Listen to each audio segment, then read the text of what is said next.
300 survivors, a desolate island, and a man who thought he was God. When the Batavia went down, the nightmare didn't end in the water. It began on land. This is the story of the most depraved maritime massacre in history. The night of June 4, 1629, was deceptively clear. The Batavia, the crown jewel of the Dutch East India Company, VOC, sliced through the dark waters of the Indian Ocean. Below her decks lay a fortune in silver, jewels, and velvet, destined for the spice markets of Java.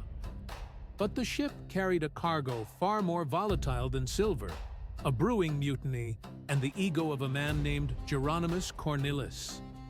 Cornelis was a failed apothecary from Haarlem, a man of sharp intellect and even sharper silver-tongued persuasion. He had fled a scandal in the Netherlands to seek his fortune, and along the way, he had befriended the ship's skipper, Ariane Jacobsoen.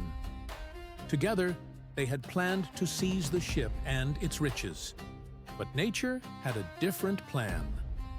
With a bone-shaking roar, the Batavia struck a submerged reef off the coast of Western Australia.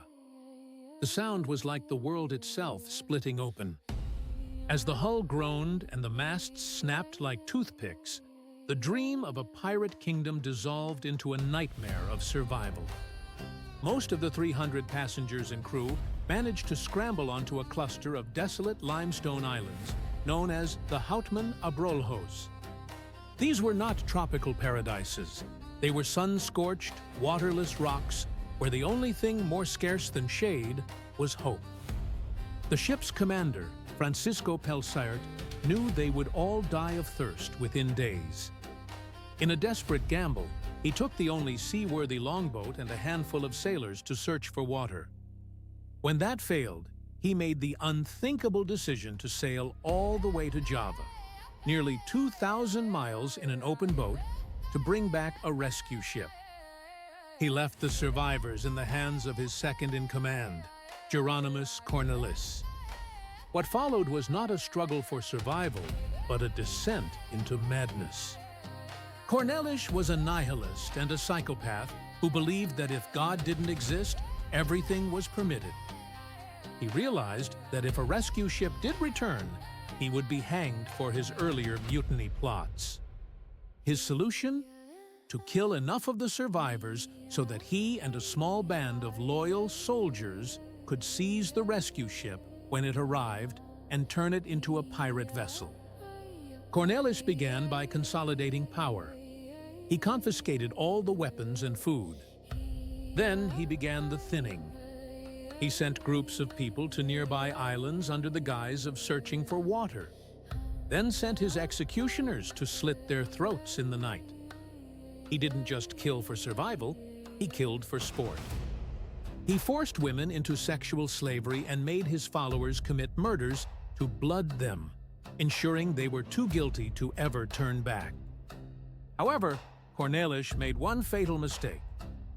He sent a group of soldiers, led by a common soldier named Weeby Hayes, to a distant island, believing they would die of thirst. He told them to signal with smoke if they found water.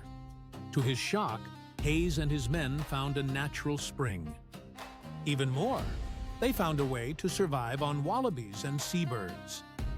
When Hayes realized what was happening back on the main island, as survivors floated to him on wreckage, gasping stories of the apothecary's butcheries, the simple soldier became a general.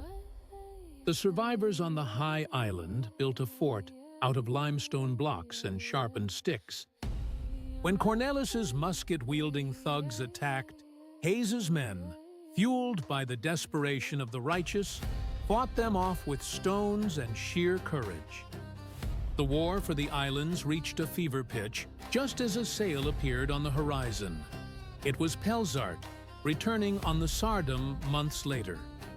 A race began. Cornelis and his mutineers scrambled for their boats, intending to board the Sardam and kill the rescuers. At the same time, Weeby Hayes rowed with everything he had to warn the commander. Hayes reached the ship first. "Commander!" he screamed. "Go back! There is treason!" The mutineers were captured, and the full extent of the horror was revealed. Over 100 men, women, and children had been murdered by Cornelis and his cult. Pelsert's justice was swift. On the very islands where they had played at being gods, the mutineers had their hands chopped off before being hoisted onto gallows, built from the wreckage of the ship they had betrayed. Geronimus Cornelis died screaming, unrepentant to the last. 2 of the mutineers, however, were given a different sentence.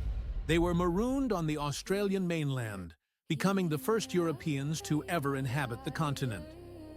The story of the Batavia remains one of the darkest chapters in maritime history, a chilling reminder that when civilization is stripped away, the monsters we fear aren't in the deep, but in the person standing next to us.